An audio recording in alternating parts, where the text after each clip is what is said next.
Yeah. Good. How y'all doing? You just start with the defensive backs and what you want to see out of them at practice this week, and maybe update us on where Lenore and Thomas are in their development. Yeah, I think for our DBs, everybody has seen and heard about we've seen the defensive pass interferences, and that's definitely has hurt us. Gave up over close to 100 yards in penalties, and we can't do that. We can't beat ourselves from that standpoint. We have to play smarter. We have to play better. So we've been working with those guys all week, just putting them in those positions as often as we can, putting them in positions so they're confident, they're comfortable to go out and make a play in the game. And so, I mean, Corey's done a great job of working with those guys all week, and expect them to be better as we go out on Sunday. What are the coaching points there? Because I think other coaches have said if defensive backs look back for the ball, there's a chance they lose their man in coverage. So in terms of finding that balance between looking for the ball and trying to disrupt the catch point, I guess what's the balance? Right, yeah, it's always about just with the DBs just being in the proper position to start. I think most times guys panic when they're not in position. We call it in phase or out of phase. When you're in phase with the wide receiver or tight end running a route, if you're in phase and you're comfortable, you can look up for the ball. If you're out of phase, and sometimes guys panic and just reach out for the guy, but still understand you have time to catch up and just play through the hands, play hands to hands when you're not in position. When that guy's in front of you and you're behind him, you just have to play through the hands and finish at the catch point. Do you feel like because you guys were struggling to create turnovers that some guys were pressing a little bit too much to try and create them? No, I don't feel that way. I think we had our opportunities on Sunday to create turnovers. We were able to get two, had opportunity for a few more. The ball, hit us in the hand. We had to catch it. So we had our opportunities for at least 4 turnovers there. We just have to capitalize when the ball is thrown to us. We have to make them pay. Lenore had a lot of playing time early in the season, and he was inactive last week. Is there anything that's going on with him, or is it just you thought that was the better situation? Yeah, he still has room to grow, still has room to develop and learn and keep pushing. I think Lenore, he did some good stuff for us early, but still has to continue to maintain that sense of urgency to go out and compete and be his best every week. And, he's still pushing through, still battling. So, I expect Ambry to continue to fight, compete, to battle, to be better, working their techniques and everything they need to do throughout the week. So they can have the opportunity to be up and available for the game. When you guys drafted Embry, was the expectation that he might not play a whole lot this year, given that he didn't play last year? Was this sort of expected by you? No expectations either way. When you draft guys, you don't know for certain either way. So everything is about that developmental process for all these guys. Whether they played or didn't play, it's all about how much can they grasp and how quickly can guys catch on. Some guys, it doesn't matter where you pick. Some guys catch on earlier than others. So it's just a matter of just, for me, it's always about just developing guys and bringing them on at their speed. You like it to be as quickly as they can so they can get out there and help us. Obviously, just one practice with him back. How did Jordan Willis look today? Is it realistic to think he could contribute for you guys as soon as this weekend? Yeah, I'm very pleased where Jordan is. Jordan looked really well. I mean, he's been working out here. He's been in meetings. So Jordan he's looked like he hasn't missed a beat. So I'm very excited to where he is and the shape that he's came back in is just a testament to him. He's really been working hard, while he's been away. And you can tell it means a lot to him. Jordan loves football. It means a lot to him. And he showed up that way, and he's out to prove a point. We go with 3 guys missing today. Osa, is that maintenance day? That's Kyle will handle all that stuff with while these guys miss. How's Talanoa Hufanga's development man? Is he ready to take the next step? And Who was that again? I'm sorry. Talanoa.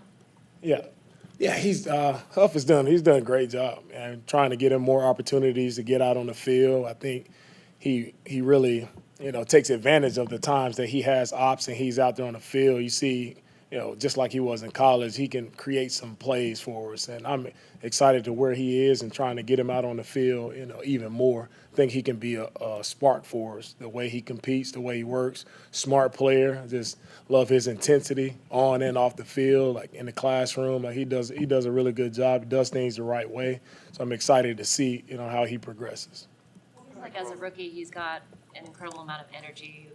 kind of also confidence about him as well. Yeah. Do you see that as a difference between maybe some other rookies you've seen? Yeah, that's everything with rookies, and it's not about. Sometimes rookies come in and they kind of overthink it, overprocess, and it slows them down.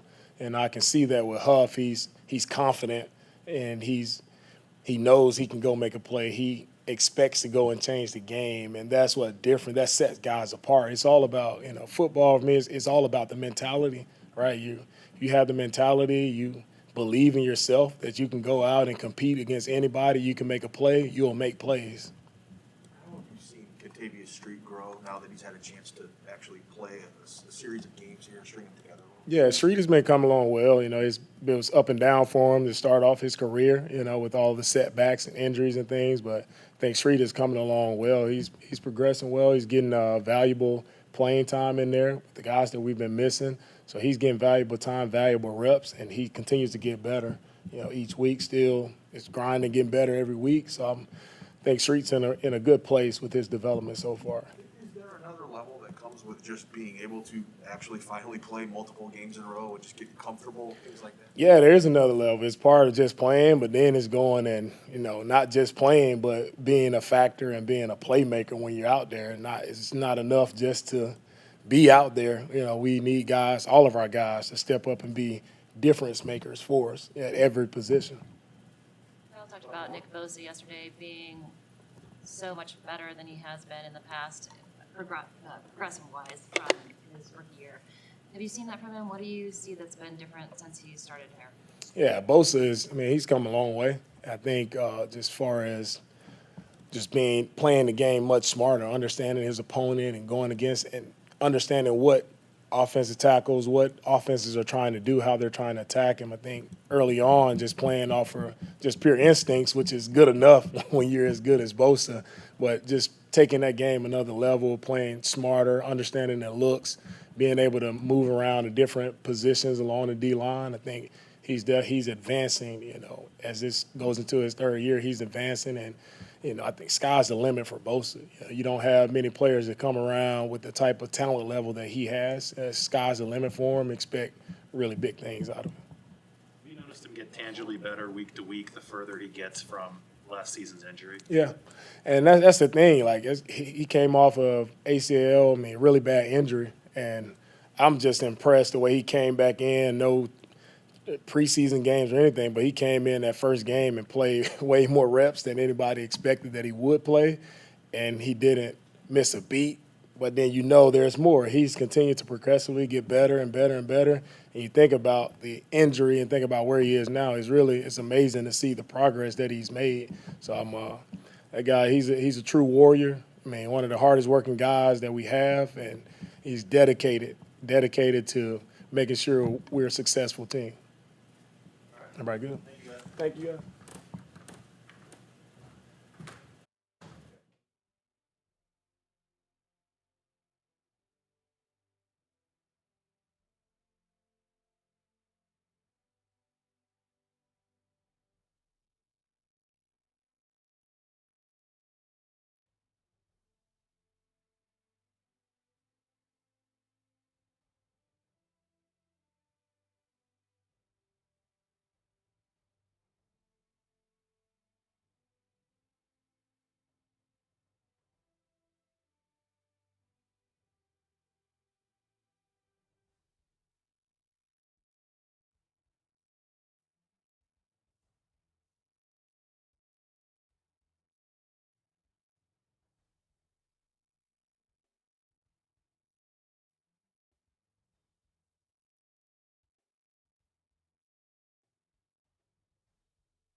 Well, let's get down to business. Who's up first?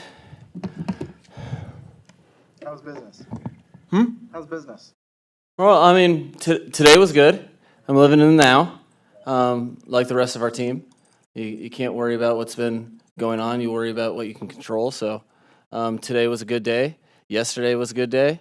Trying to black out everything else. Including last Sunday night. Yeah, that was a heartbreaker. Well, because it's part of the whole process. It speaks to the 49ers organization and what Kyle and John built here, but there was no question, I think, in anybody's mind that we were going to find a way to win that game. When you make yourself that vulnerable to not thinking anything but victory and you lose, it hurts. And it's been hurting for about the last month. But then the best way to handle that emotion is to try to fix it. You fix it by changing it. And the only way to change it is to win a football game. So you press forward through that as best you can on Monday and Tuesday. And once the players are back in on Wednesday, you have no time to worry about anything else other than playing the Chicago Bears and trying to find a way to win. When do you guys really work on your third down offense, considering the last few games difficulty? Is there a main day of the emphasis? Is Thursday? Is today that day? No, you're all. It's a very important down because it relates to first and second down. It earns you more opportunities in first and second down. So we start that the second we start watching game tape.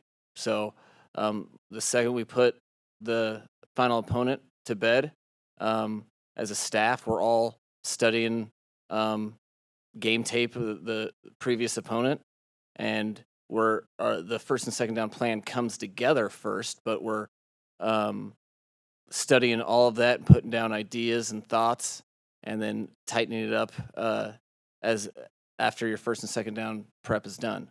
But that starts on Monday, probably for me about 10:30 a.m. And yeah, it's like everything else. When you do something poorly, you try to fix it. So, and you don't put, things like that, like being one for, I guess you'd call it, on third down. That doesn't go away. You're thinking about it in bed. You're thinking about it all the time. So you try to get on top of that as fast as possible. But it's like everything else in football. When you're not doing something well, you try to fix it as fast as you can.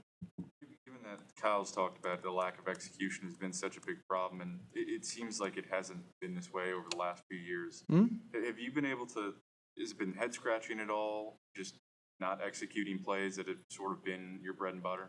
No, here's the thing, like if you can look at individual games where we've been over 60% on third downs. You can look at stretches where we've been pretty productive.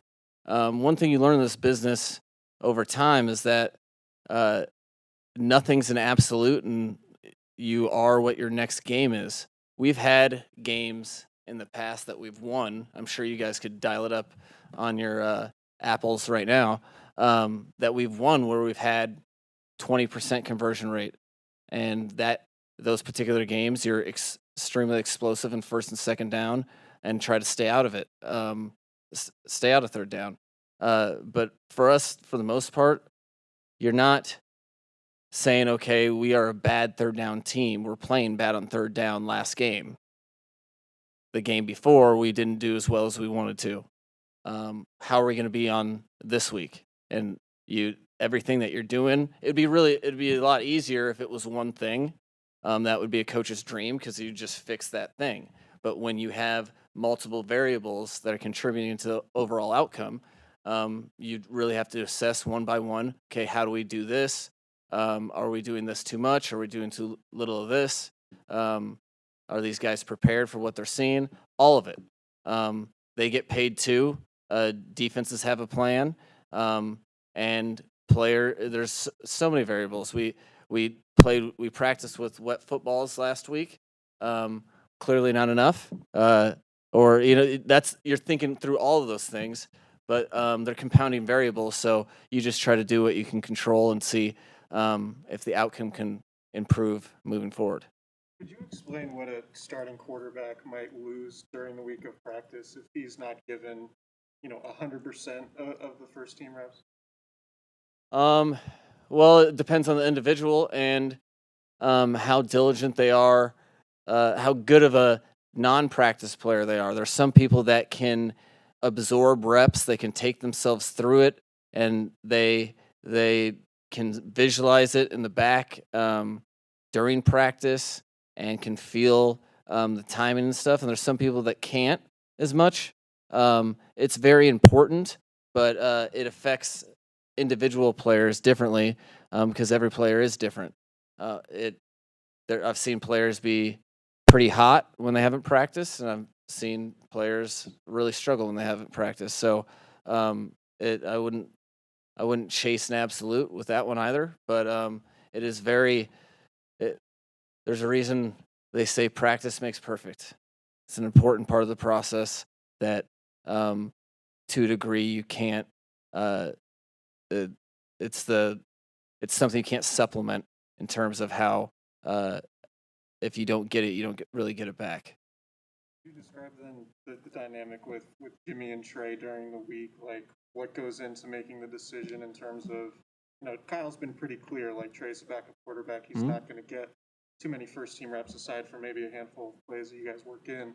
But just go into the decision of, okay, we're not going to give Trey first team reps just yet, maybe down the road, but just how you find that balance.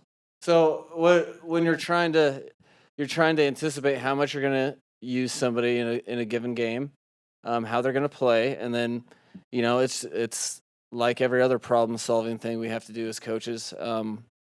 One problem solving tool we've used is, okay, you look at the opponent's offense, and during scout team when you're servicing the defense, the quarterback coach and the offensive coaches have to put the time in to look through those type of plays and be able to apply it to our offense so that you can steal reps in your offense doing someone else's offense. The terminology, the reads, the progressions. We don't know the opponent's playbook, but we know what the plays are, and then we can take the extra time to make sure that, hey, it's written down on the card. Okay, this is X, Y, or Z for our offense. So there's countless number of things. Staying after practice, having some of the receivers that are fresher stay out there, or tight ends and running backs, and executing plays and timing that way. You don't just say it is what it is. He can't get reps, and no, that's not part of our process. Our job is to get people better. So when there's only a finite amount of reps and our starting quarterback is getting a high percentage of those or all of those, then we have to find workarounds, and that's what we're trying to do as best we can. In 2017, when Garoppolo was like, the savior, was like a phenomenon, and maybe not quite Steve Young is going 10 levels of love, but right up there. And now, so many fans are like, can we just get him away? We want Trey Lance. And, so just obviously, opposite ends of the spectrum as far as how he's being embraced or not. How has he handled both those highs and He does a very good job handling that stuff because he understands, like we all do, and Coach Shanahan makes sure we do, that this is a bottom line business. And this just in, the fans of the 49ers want the 49ers to win. And so when we don't, they want something to change. And so he doesn't take it personal. You have to take praise in the same regard as criticism. You know that you're going to get praised if things are going real well. The cooler part is when things aren't going well, you're able to put that in perspective and not let that distract you from what you're trying to do. We got to play another game, and he's trying to play what is to the best of his ability. So thinking about anything else. I think he understands that. As a matter of fact, I know he understands that. Guess what? If we lose football games, we're going to get more criticism. That's what we get paid to do, and you don't take it personal, or it's, if we don't win football games, there's going to be consequences. There always are in that regard, and I think he's done an outstanding job, not worrying about any of that this week specifically, and worrying about how to execute this game plan for the Chicago Bears. Talk about how much better of a command he had over the offense when he came into training camp. Mm-hmm. Is there anything that's changed or whatnot since then, or is it just not translating to games as well? Or No, I mean, he was doing real well, and then he got hurt, and then he played one game. So like that, you have to keep that in perspective. We had a bye week, and there was time, but people have to remember that we just played a really, really rainy, wet game.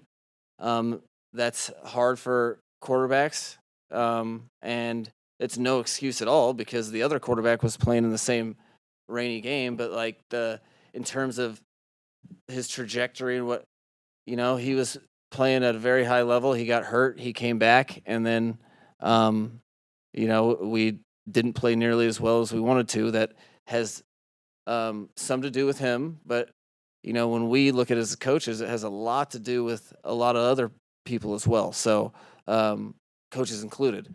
So I don't really see a trajectory from what we were speaking of. He does own the offense, and he does understand what we're trying to get done, and it's night and day from when we first got him, and much better than the year before. The last game and right before he got hurt, it wasn't to the standard that he started with, but that doesn't mean anything but that, hey, I didn't play good. That happens at all positions for every player. Pretty sure on any sport, Tiger Woods has missed the cut. Michael Jordan has gone over. At every position, when you handle the ball every single time, and you're going to have games that aren't your best. His job is to make sure that game is the aberration, that game is the exception. It's not the rule, which this week in practice, it's felt like that was the case. How important is it for receivers to sort of make every route look the same, at least to a defensive back, so that they don't know what's coming? And is that something Brandon Ayuk's had to work on this year? It's very important. That is like the skill of receiver play 101. Your first and foremost, your advantage as an offensive player when you're running a route is the defender doesn't know what you're doing. That's bottom line.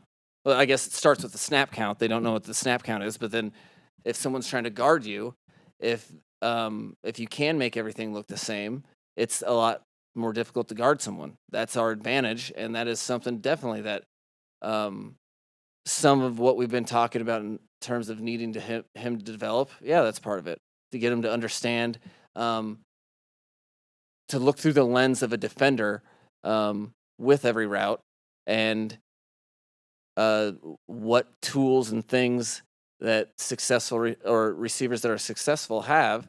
One of the fundamental things of that is making all routes look the same, starting with a go route and then moving on from there.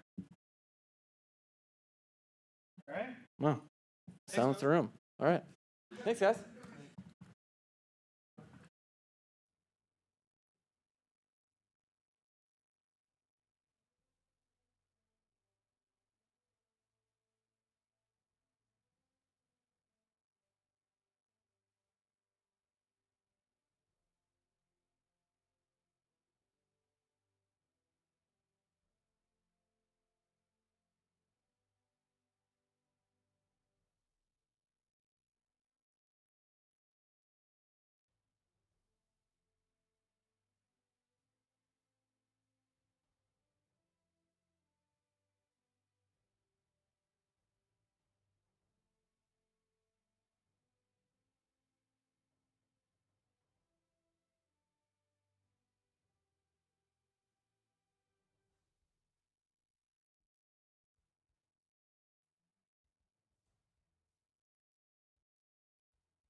How are you?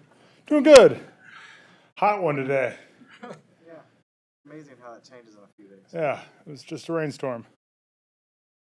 How bad of the conditions was that Sunday night for you and the offense? Pretty bad. I mean, as a center, you're trying to focus on the QB center exchange and staying as dry as possible, not trying to get the ball any wetter than it already is. It's just tough. Everything was wet. It didn't stop raining the whole time. It's one of the wetter games I've ever been in. Alex, it's possible this stuff is overrated, but, you know, when a team is like in a 4-game losing streak, it's like, well, someone has to, their leaders emerge, and someone has to, you know, rattle cages or whatever. Is that overrated, or, you know, is this a point in time where, whether it's one person, two people, have to be kind of a jerk about things? I think it's a combination of everything. I don't think you need to reinvent the wheel and start doing everything different, because there's a system in place. There's a way we do things. There's what we've always been doing. We just have to do it a little bit better. But you also can't let the same mistakes happen. You've got to point it out and correct things. So I think there's definitely an emphasis on getting better, focusing on the details, because it's just little things that are stopping us from being successful. I mean, you, relatively speaking, just got here, but you've done this for a long time. Where do you feel? I mean, do you feel comfortable? You know, I don't know what your leadership style is, but do you feel comfortable to, you know, have some of that role? I mean, I'm not the most outspoken guy, but I do definitely try to lead by example, do the right thing. I've never been a huge rah-rah, get you fired up kind of guy, but I do expect a high thing with my teammates. I do think I pay attention to details and, demand a very high execution of myself. And I think I hold myself and the people around me accountable. What's Jimmy Garoppolo like in the huddle when things aren't going your way? Pretty positive. I mean, just like, hey, we need this one, guys. Let's go one play at a time. Just to kind of get us going, kind of attitude. Hard to remember. Kind of focused on other stuff. The sidelines, talking to when those little things do happen, going up to the receivers, going up to the running backs, talking about what little things need to be tweaked or corrected? Yeah, that happens just about everywhere on a game day. I mean, I know if there's anything that ever comes up with the, exchange, I'll run over there, or he'll come over to me, either one. Just generally on the sideline, just try to get everything ready for the next series. Hey, that was a good one. Let's do it again. We need to do better that time. Let's focus on the details, just that kind of stuff. How did Jalen Moore look on tape in the offensive line room, and how did that go? Pretty good. He had a couple of plays you'd want back, but as a rookie starting at left tackle, that's hard to do. So I think he did a really good job. He's put in a really good training camp, and now into the season, been a guy you can really depend on. Quiet, barely talks, but works hard, which is what you want. Rookies. Another rookie, Aaron Banks, and how he's come along, and just the challenge of picking up this offense and the style of blocking. Obviously, you had to do that at one point in your career. I mean, what is that like for somebody who might not have done a lot of it in the past? It's tough. It's different than other systems if you're not used to it. I mean, it's very much fast, come off the ball, hit your angles, and go quickly. Not every team in the NFL does it that way. But I think I really like the offense. I think it makes a lot of sense. I think it puts you, if you're an athletic lineman, in a really good position. I think Banks has the talent to be a very good player in this system. He's big and talented. He can actually move really fast. And so it's just a matter of him just putting in the time and getting it done. Unfortunately for Banks, we have a lot of talent at guard, so it's not easy just to jump in there. But he's putting the work in every day, and he looks good. That athleticism, I mean, he is a big guy, that's documented, but do you see the characteristics that would allow him to flourish in this style? Yeah, I mean, I think it'll just be consistency for him doing it all the time. There's times where, he's as fast and as quick as anybody. But that's the major problem with rookies is you don't always know what to do, and you have to really know what you're doing and do it 100 miles an hour, or you look slow and questioning. And so you just have to go all the way. Banks does a good job when he knows the footwork and he's going. He looks really good. He does it better than anyone on the field, as good as anyone on the field. I'd say just figuring out all the different looks and the plays and everything else. And, I'm not spending every day just watching Banks, so I assume he's doing well. You guys got off to a really good start last game, able to run the ball really well. What's it going to take to do that this Sunday and to do it all the way through the game? Really just the same kind of things. They've got a really good front. They have a lot of really big people. And they can really load the box. It could be really tough on us to run the ball. I think the key will be is, keeping the edges clean, keeping the line of scrimmage clean, and trying to create that space, really try to run off the ball, and hopefully also make them play honest, that if they load the box, we can also throw it. So they don't know it's run 100% of the time and really keep them guessing. All right. Thanks, guys.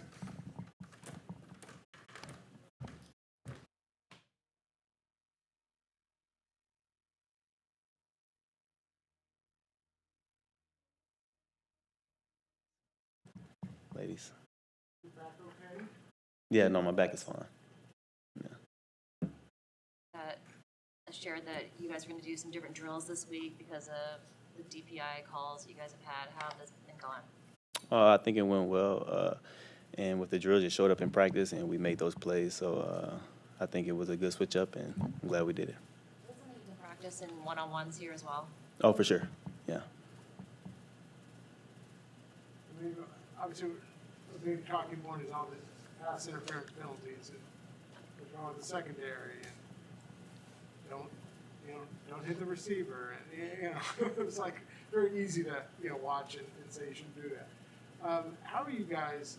I'm sure this is being addressed. Obviously, it is, but do you have a guy that's able to kind of rally you guys? Because there's a little adversity and criticism going on just of the secondary as a whole. Yeah. No, I would definitely say we're just all there for each other. You know what I'm saying? We understand that we had a couple defensive pass interference that hurt the team. So we're there for each other, and that's why we practice. We practice and get it corrected, and we move on and take it to the next game. People say, why don't these guys just turn their head around to find the ball? Is that more difficult than a layman might suspect it is when you're running a million miles down the field? Yeah, for sure. It's definitely difficult, but it's something that we're capable of doing. And like you say, we practiced it and took it into the practice, did well in practice on it. So we just got to take it into the game.